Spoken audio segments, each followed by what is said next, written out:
Bom dia, irmãos.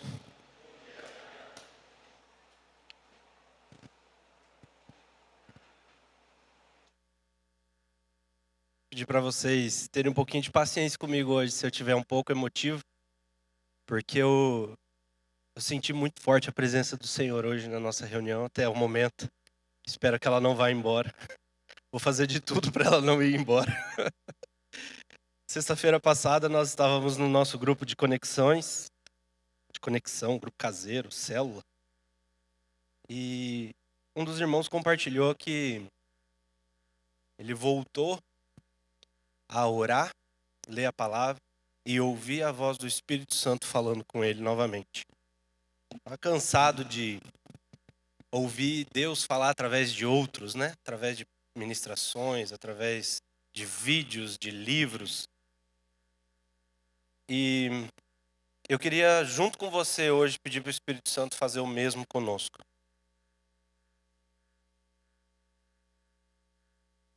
Hoje eu quero pedir para o Espírito Santo, à medida que nós lemos esse texto que nós vamos ler juntos aqui, que ele possa ministrar no seu coração. Tem coisas que só Deus pode falar para você. Coisas que eu não tenho capacidade de falar, mas que você precisa ouvir. Nós precisamos do Espírito Santo junto hoje. Amém? Vamos orar junto? Se você quiser curvar a sua cabeça.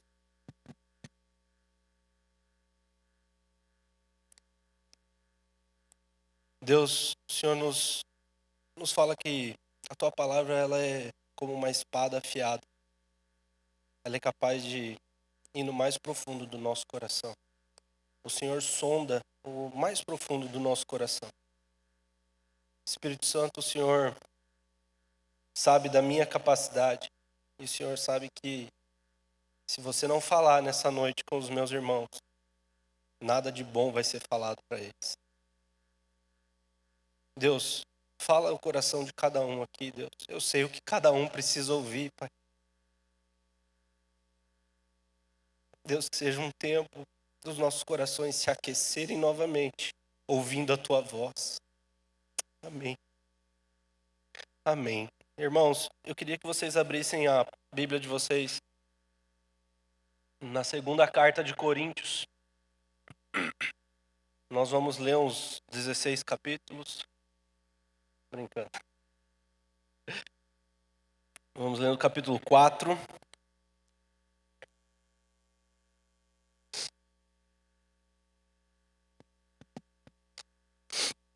E a gente vai vendo até onde nós conseguimos ir.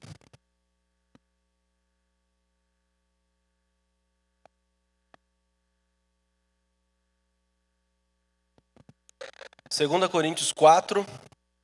Amém? Portanto, visto que Deus, em sua misericórdia, nos deu a tarefa de ministrar nesse novo sistema, nunca desistimos.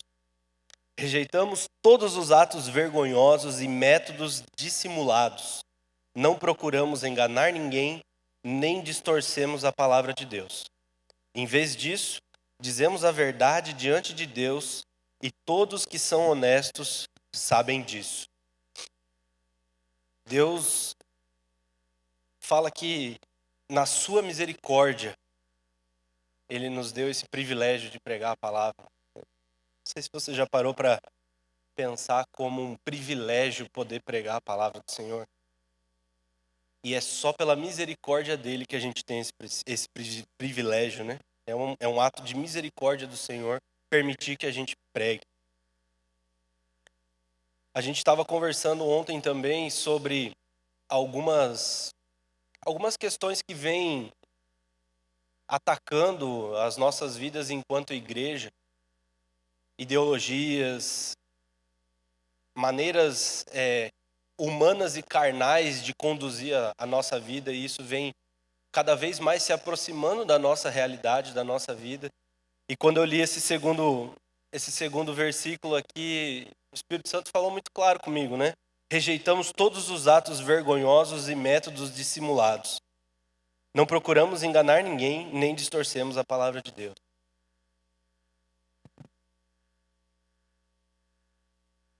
No versículo 3.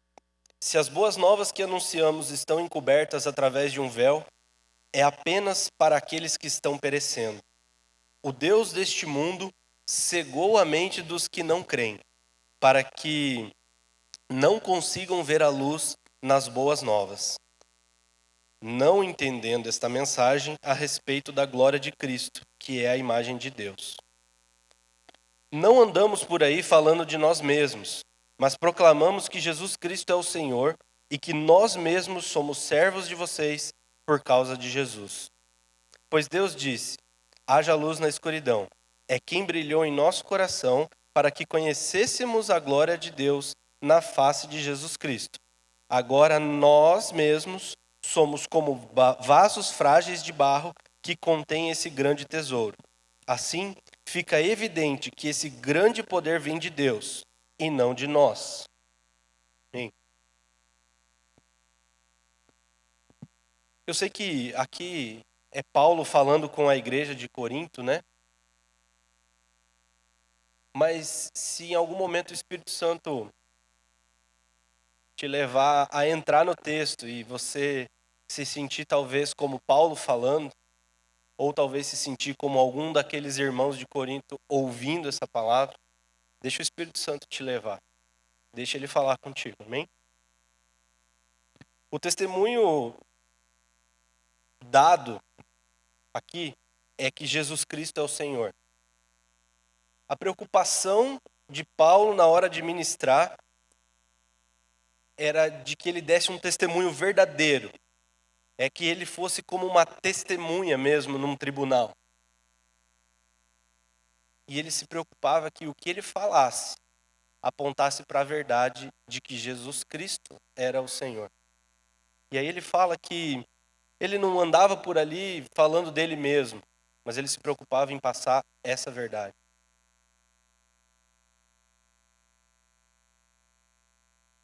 Ele fala que essa verdade de que Jesus Cristo é o Senhor gera nele um compromisso. E é por causa dessa verdade e por causa de Jesus Cristo que nós somos servos uns dos outros. Ele compara a nossa vida como vasos de barro, que por si só não tem valor nenhum. Mas quando recebem essa mensagem do Evangelho, recebem o Espírito Santo, recebem a glória de Deus dentro desses vasos, eles se tornam portadores do maior tesouro que existe no mundo. Então nós somos tesouros em vasos de barro.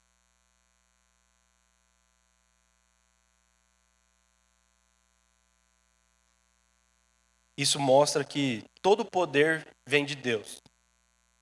E que nós, sem o Senhor, não somos nada. No versículo 8: de todos os lados somos pressionados por aflições, mas não esmagados. Ficamos perplexos, mas não desesperados. Somos perseguidos, mas não abandonados. Somos derrubados, mas não destruídos. Pelo sofrimento, nosso corpo continua a participar da morte de Jesus, para que a vida de Jesus também se manifeste em nosso corpo. Sim, vivemos sobre constante perigo de morte, porque servimos a Jesus para que a vida de Jesus se manifeste em nosso corpo mortal. Assim, enfrentamos a morte, mas isso resulta em vida para vocês. Em comecinho do versículo 10, ele fala que pelo sofrimento, o nosso corpo continua a participar da morte de Jesus. A palavra fala que nós participamos da ressurreição de Cristo porque nós participamos da sua morte. Né? Então, da mesma maneira com que nós morremos com Cristo, nós vamos ressuscitar com Ele. E a Bíblia fala que para nós participarmos da morte de Cristo é através do sofrimento. Paulo ele estava falando aqui de sofrimentos que ele mesmo e os irmãos que caminhavam com ele passaram nas suas viagens, passaram no caminho que ele fazia pregando o Evangelho. Mas essa verdade não deixa de ser verdade para nós também. Não necessariamente nós precisamos ter os mesmos sofrimentos de Paulo. mas é o sofrimento nas nossas vidas que vai fazer com que a gente participe da morte de Jesus Cristo.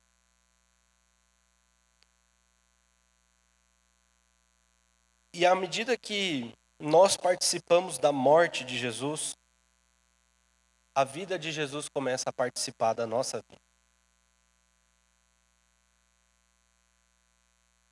Eu imagino que existam duas formas de você enxergar essa vida de Jesus, né?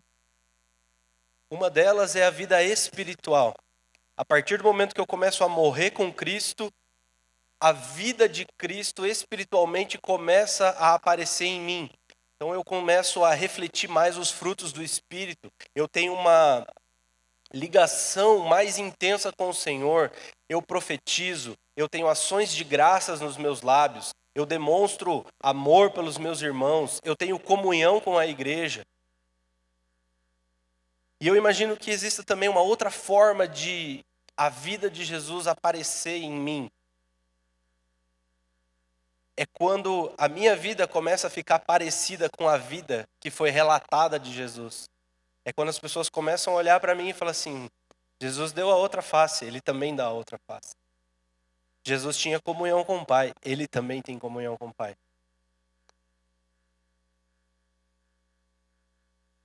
Então, à medida que nós vamos morrendo com Cristo, a vida de Cristo vem se manifestando em nós.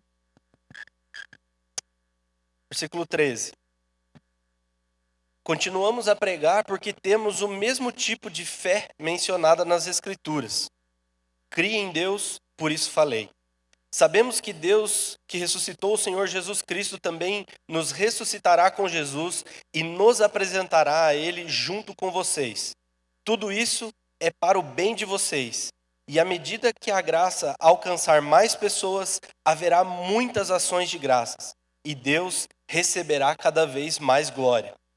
Por isso nunca desistimos. Ainda que nosso exterior esteja morrendo, nosso interior está sendo renovado a cada dia. Pois estas aflições pequenas e momentâneas que agora enfrentamos produzem para nós uma glória que pesa mais que todas as angústias e durará para sempre. Portanto, não olhamos para aquilo que agora podemos ver. Em vez disso, fixamos o olhar naquilo que não se pode ver. Pois as coisas que agora vemos logo passarão, mas as que não podemos ver durarão para sempre. Amém? Vou ler isso aqui de novo. Por isso nunca desistimos.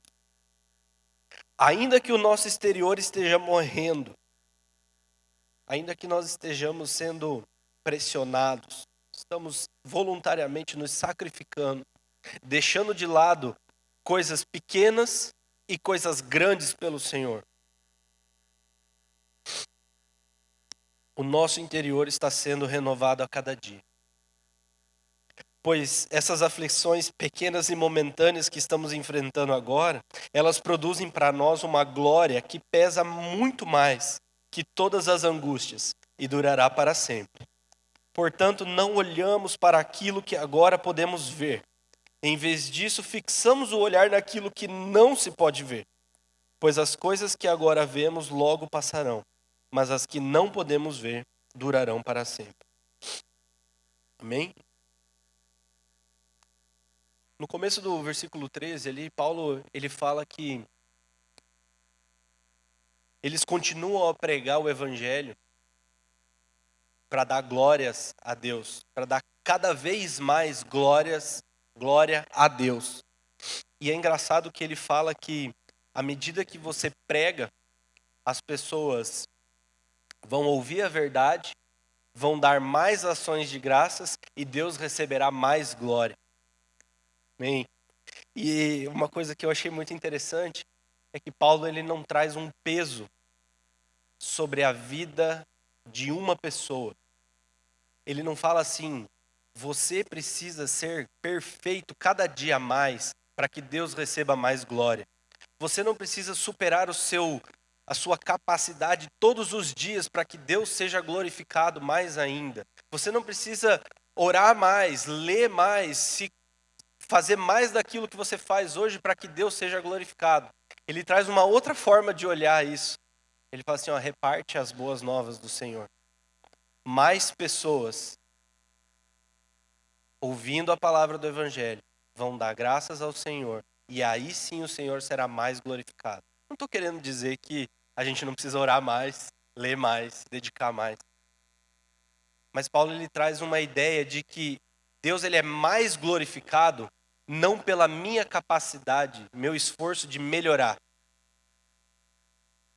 mas pela minha disposição de levar a mensagem do Evangelho para outras pessoas. Amém?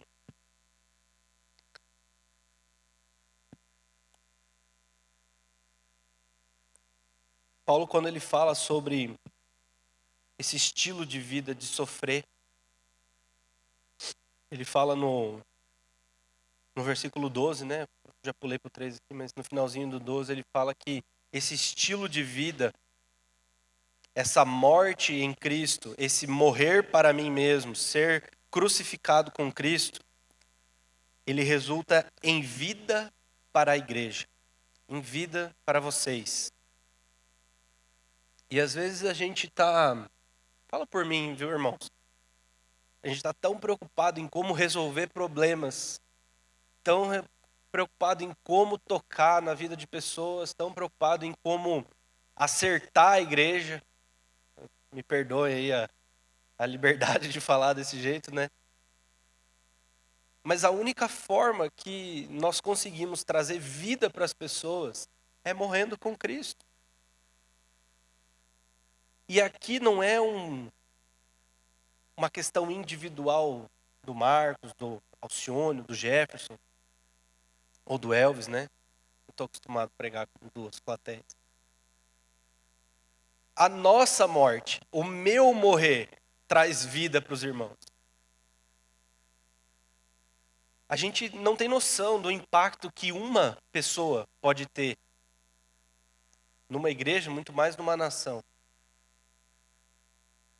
Nas histórias que nós lemos, que nós ouvimos na palavra,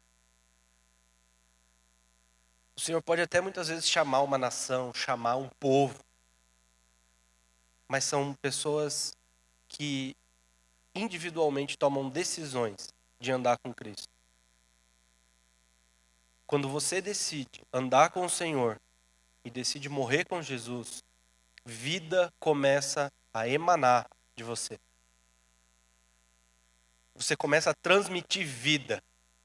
E aí não existe estrutura, hierarquia, qualquer questão humana que possa reter a vida de Cristo fluindo através de uma pessoa. Irmãos, essa é uma responsabilidade nossa, minha e sua, de morrer todos os dias com o Senhor. Que o Espírito Santo continue falando contigo.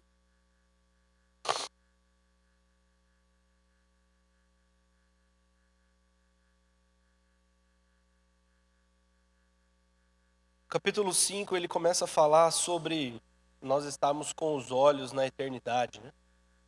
Ele fecha o versículo 18 falando que as coisas eternas são mais importantes, são maiores do que as coisas momentâneas e terrenas. No capítulo 5 até o versículo 10, né? Sabemos que quando o nosso corpo terreno, esta tenda que vivemos, se desfizer, teremos um corpo eterno, uma casa no céu, feita para nós pelo próprio Deus, e não por mãos humanas. Na tenda terrena, gememos e desejamos ansiosamente nos vestir com o nosso lar celestial, como se fosse uma roupa nova, porque de fato nos vestiremos com um corpo celestial e não ficaremos despidos. Enquanto vivemos nesta tenda, que é o corpo terreno, gememos e suspiramos, mas isso não significa que queremos ser despidos. Na verdade, queremos vestir o nosso corpo novo, para que este corpo mortal seja engolido em vida. Deus nos preparou para isso e, como garantia, nos deu o Espírito. Portanto, temos sempre confiança, apesar de sabermos que, enquanto vivemos neste corpo, não estamos em nosso lar com o Senhor, porque vivemos por fé e não pelo que vemos. Sim, temos confiança absoluta e preferíamos deixar este corpo terreno, pois então estaríamos em nosso lar com o Senhor. Assim, quer estejamos neste corpo, quer o deixemos, nosso objetivo é agradar o Senhor. Pois todos nós teremos de comparecer diante do tribunal de Cristo, para que cada um receba o que merecer pelo bem ou pelo mal que tiver feito neste corpo terreno.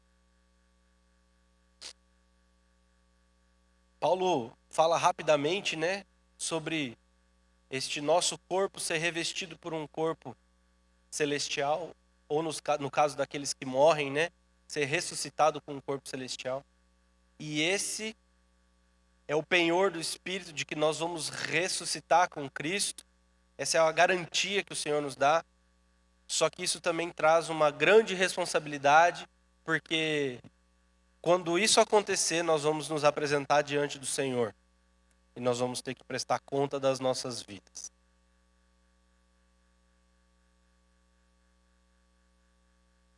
Assim, conhecendo o temor ao Senhor, procuramos persuadir outros. Deus sabe que somos sinceros e espero que vocês também o saibam.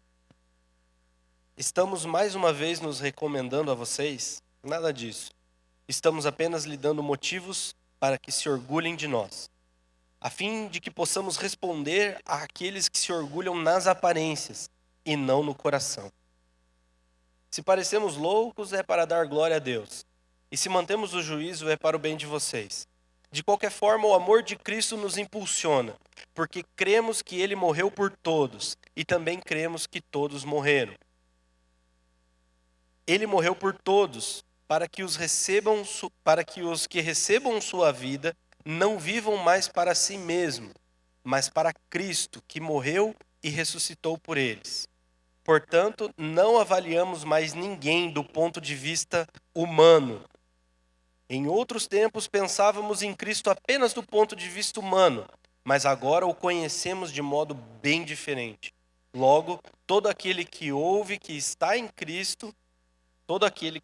Cristo se tornou nova criação. A velha vida acabou e uma nova vida teve início.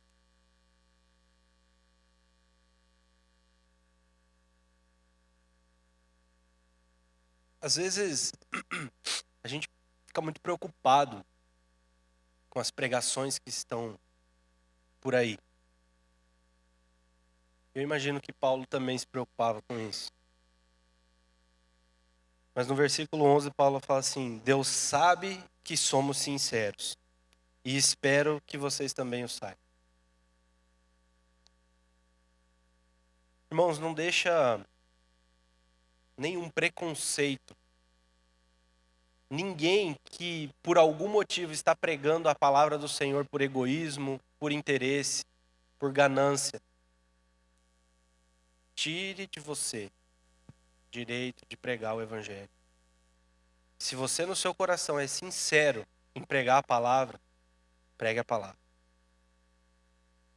Muitas vezes a gente vê um mau exemplo e a gente começa a se podar, a gente começa a se fechar em algumas atitudes, em algumas ações, com medo de ser colocado, de ser comparado com outros. Se você tem no seu coração a sinceridade de pregar o evangelho, Deus sabe. E os irmãos que receberem a palavra vão saber também. Amém? No versículo 15 ele fala que Cristo morreu por todos, para que os que receberem a sua nova vida não vivam mais para si mesmo, mas para Cristo, que morreu e ressuscitou por eles.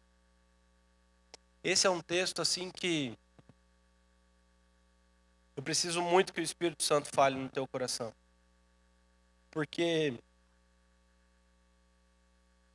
para andar com o Senhor,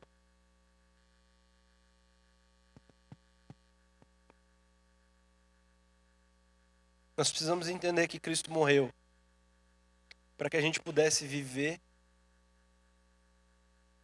Só que a gente não vive mais para nós mesmos. Nós vivemos para Cristo. Quando a gente começa a viver para Cristo, nossos olhos eles começam a mudar. E no versículo 16 ele fala assim: portanto, nós não avaliamos mais ninguém do ponto de vista humano. E esse é um desafio, irmãos, a gente começar a avaliar uns aos outros e os nossos irmãos na igreja, sem olhar pelo ponto de vista humano.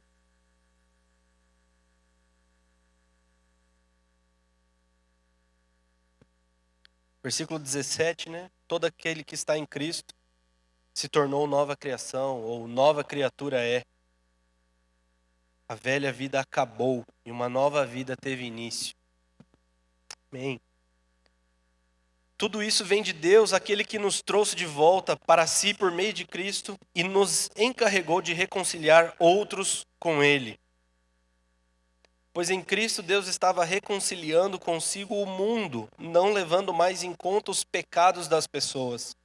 Essa é uma forma de você olhar para aqueles que estão ao seu redor de uma maneira espiritual e não humana, né?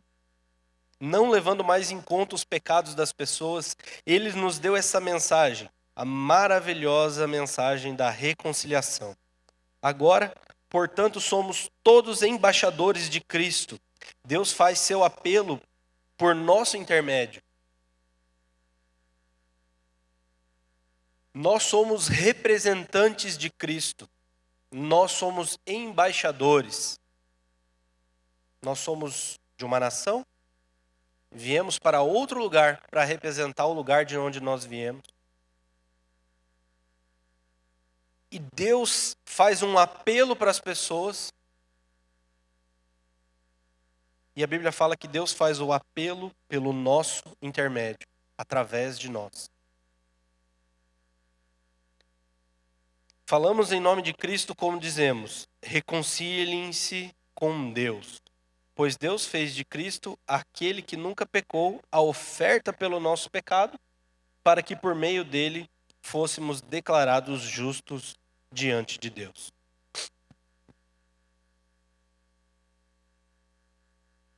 Como cooperadores de Deus, suplicamos a vocês que não recebam em vão a graça de Deus. Tudo isso que Paulo tem falado aqui, que nós já lemos, essa misericórdia que o Senhor nos dá, uma vida nova que o Senhor nos dá, o Espírito Santo, que é o maior tesouro que agora vive dentro de nós, que nós somos como vasos de barro contendo o maior tesouro que existe no mundo. Tudo isso faz parte da graça de Deus para conosco e muito mais. Eu tenho certeza que se você parar um minuto para pensar, você começa a identificar na sua vida, a lembrar de momentos e situações em que a graça do Senhor tocou a sua vida, em que você foi tocado pela misericórdia do Senhor. E Paulo ele pede para os irmãos: não recebam em vão a graça de Deus. Eu falo para vocês, irmãos, que às vezes a gente nem percebe, mas está levando a graça de Deus em vão. Eu estou falando por mim.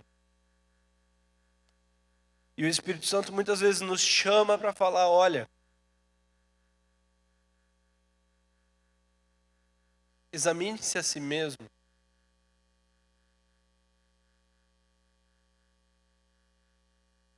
O que você tem feito? Como você tem agido? Como você tem vivido a sua vida? Sabendo que eu te dei a graça. Sabendo que eu fiz tudo por você, eu te dei uma nova vida.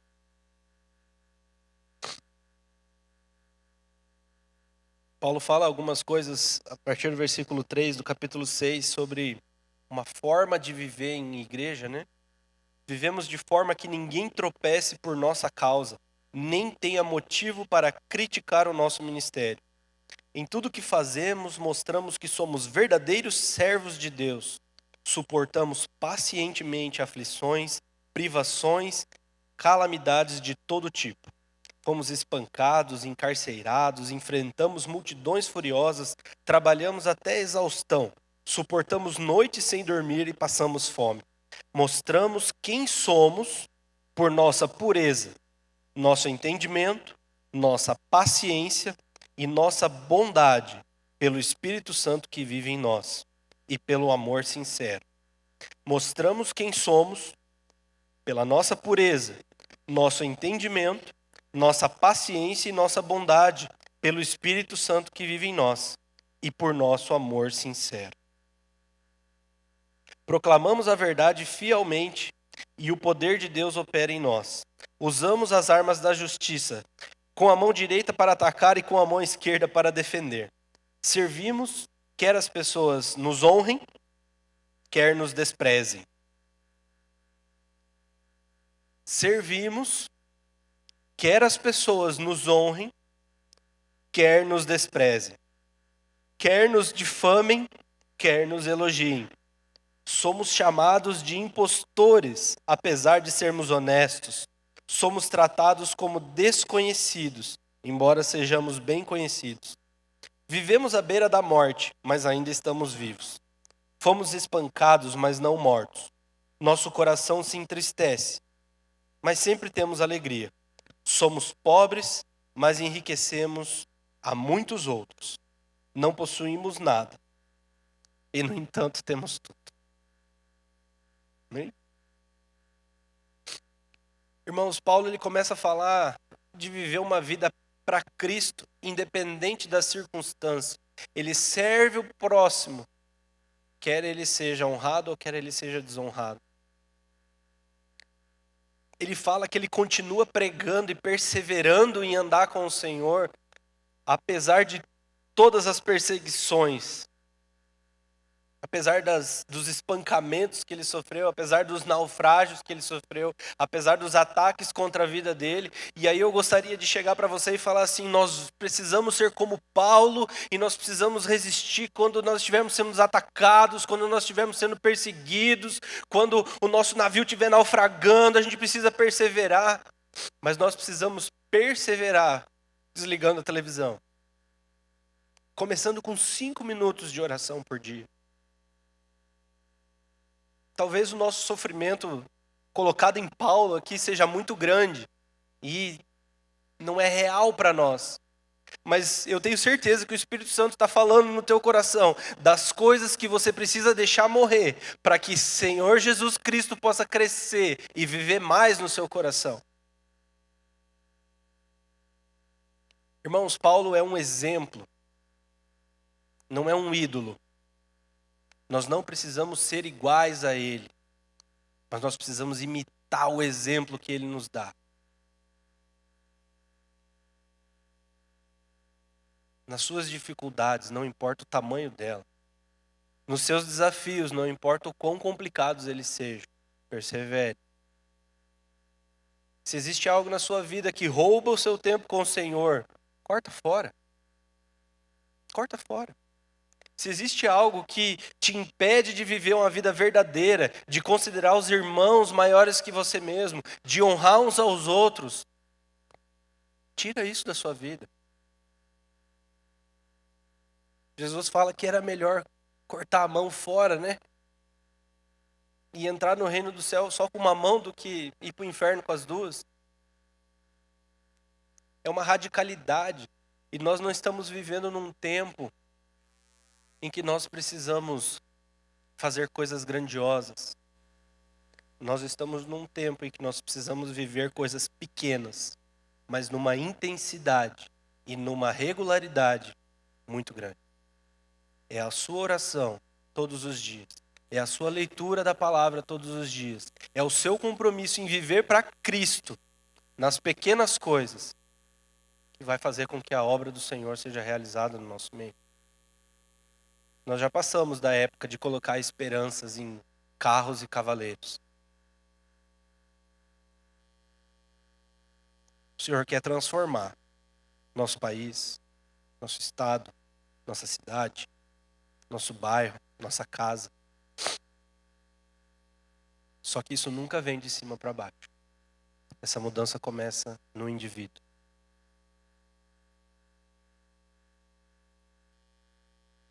A única coisa que eu posso pedir nessa manhã, e eu vou encerrar aqui, é que o Espírito Santo esteja falando no seu coração. Irmãos,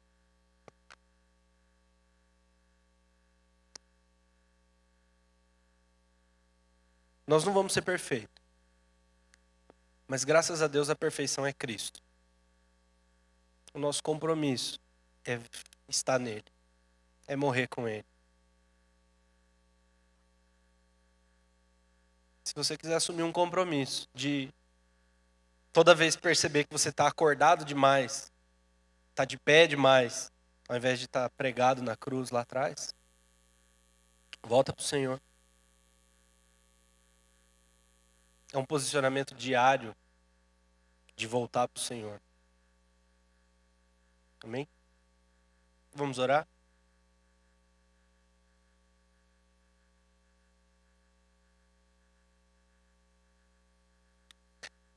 Curva a sua cabeça e aproveita esse momento para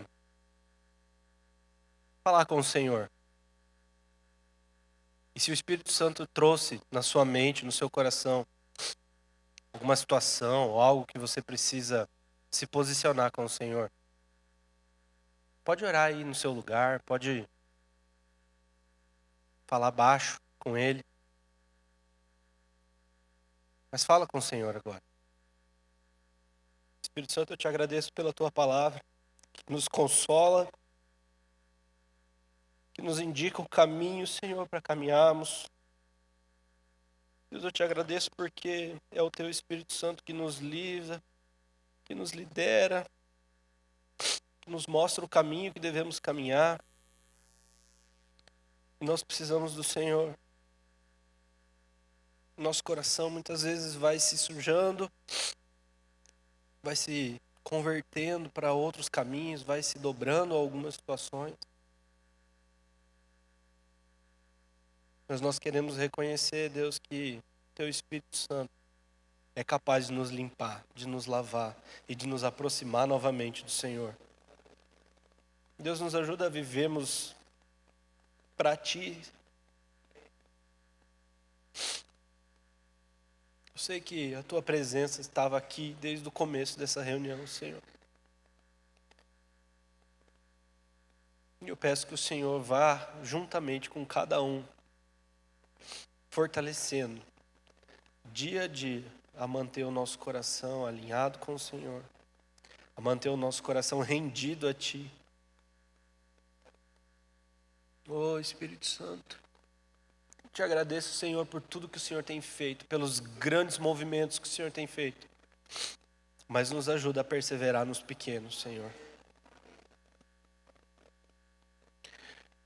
Fortalece, Deus, a minha vida e a vida dos meus irmãos nessa manhã, Senhor.